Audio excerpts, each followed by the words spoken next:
1980 के दशक के उत्तरार्ध में मद्रास रात ढलते ही एक शांत और सांस्कृतिक शहर से बदलकर खौफ के साये में ढल जाता था।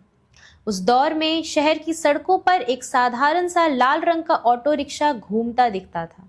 ऊपर से देखने पर लगता कि कोई मेहनती चालक देर रात तक सवारियों को उनके गंतव्य तक पहुंचा रहा है, लेकिन हकीकत इससे कहीं ज्यादा डरावनी और अलग थी।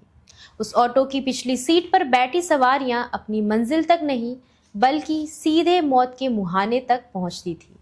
नमस्कार, मैं स्वास्तिका भट्ट आप सबका स्वागत करती हूं जन मीडिया टीवी के special programme the crime investigation शक के दायरे में। ऑटो चलाने वाला कोई आम चालक नहीं बल्कि एक ऐसा शातिर अपराधी था जो दिन में शरीफों का चोला पहनता और रात के अंधेरे में शहर के रसूखदार लोगों के लिए जिस्म फरोशी और कत्ल का काला कारोबार चलाता था। जब इस सनकी इंसान का राज खुला तो पुलिस के भी पांव तले जमीन खिसक गई, क्योंकि उसकी आलीशान हवेली की पक्की दीवारों और फर्श के नीचे से एक एक करके 6 बेगुनाहों के सड़ चुके कंकाल बाहर निकलने वाले थे। इस कहानी का मुख्य किरदार था गौरी शंकर, जिसे दुनिया बाद में ऑटो शंकर के नाम से जानने लगी। शुरुआती दिनों में शंकर बेहद गरीबी में पला बढ़ा और परिवार का पेट पालने के लिए ऑटो चलाने लगा, लेकिन उसके दिमाग में बहुत कम समय में अमीर बनने का जुनून सवार था। उसने देखा कि शहर में अवैध शराब और देह व्यापार में बेहिसाब पैसा है।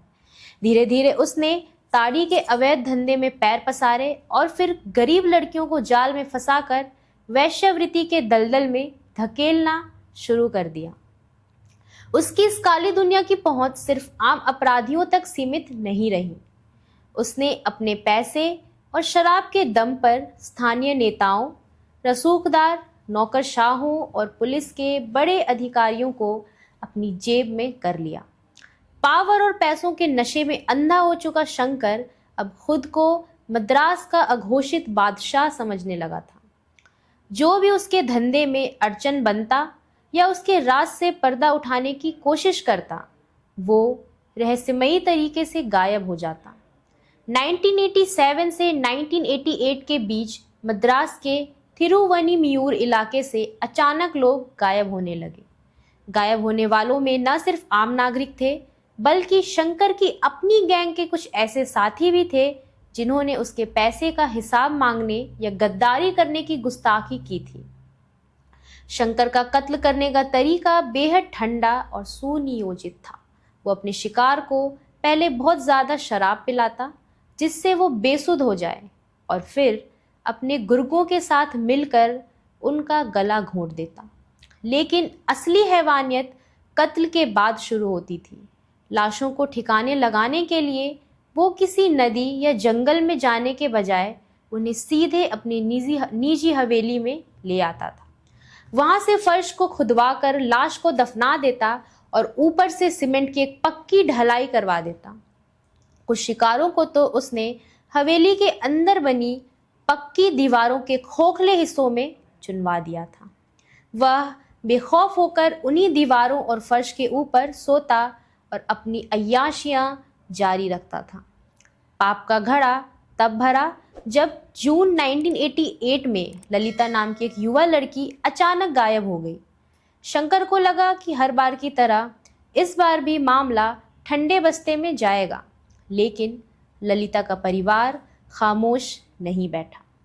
उन्होंने लगातार पुलिस स्टेशन के चक्कर काटे और आखिरकार मामला एक बेहद ईमानदार पुलिस अफसर के पास पहुंचा। जब जांच आगे बढ़ी तो आखिरी सुराग ऑटो शंकर की हवेली के तरफ इशारा कर रहा था। पुलिस की एक विशेष टीम ने शंकर के घर पर अचानक छापेमारी की। शुरुआती तलाशी में कुछ हाथ नहीं आया, लेकिन एक सतर्क जांच अधिकारी की नज़र हवेली के कमरे में हाल ही में एक की गई सीमेंट की नई ढलाई और अजीब सी बनावट वाली दीवार पर पड़ी। जब पुलिस ने हथौड़े मंगाकर उस फर्श और दीवार को तोड़ा तो कमरे में संडांड भर गई। एक के बाद एक 6 इंसानी कंकाल और नर कंकाल की हड्डियां सीमेंट के मलबे से बाहर निकलने लगी। यह नज़ारा इतना खौफनाक था कि वहां मौजूद मजबूत से मजबूत कलेजे वाला पुलिस वाला भी सिहर उठा। हवेली से कंकाल बरामद होते हैं। पूरे तमिलनाडु में भूचाल आ गया। ऑटो शंकर और उसके 5 मुख्य सहयोगियों को तुरंत गिरफ्तार कर लिया गया। पूछताछ के दौरान शंकर के चेहरे पर शिकन तक नहीं थी। उसने बड़े ही ठंडे दिमाग से अपने सारे गुनाह कबूल कर लिए।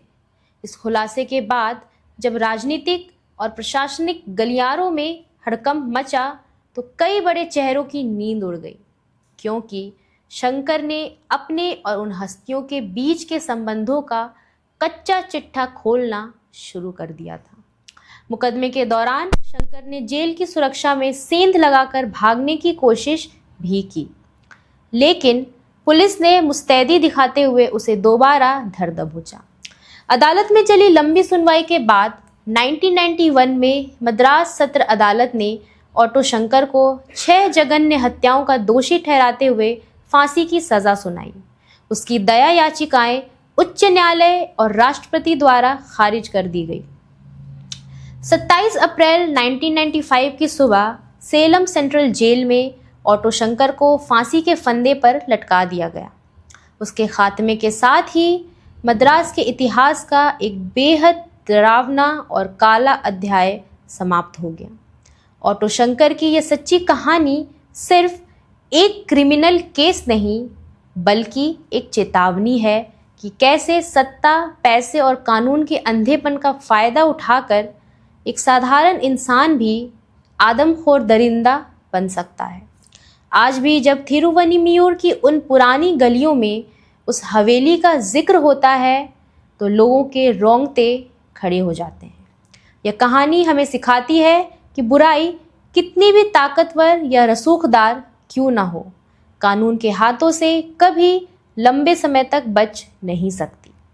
आज के लिए बस इतना ही। अगर आपको डर की ये सच्ची कहानी अच्छी लगी हो तो हमारे चैनल को सब्सक्राइब करें और कमेंट करें। धन्यवाद।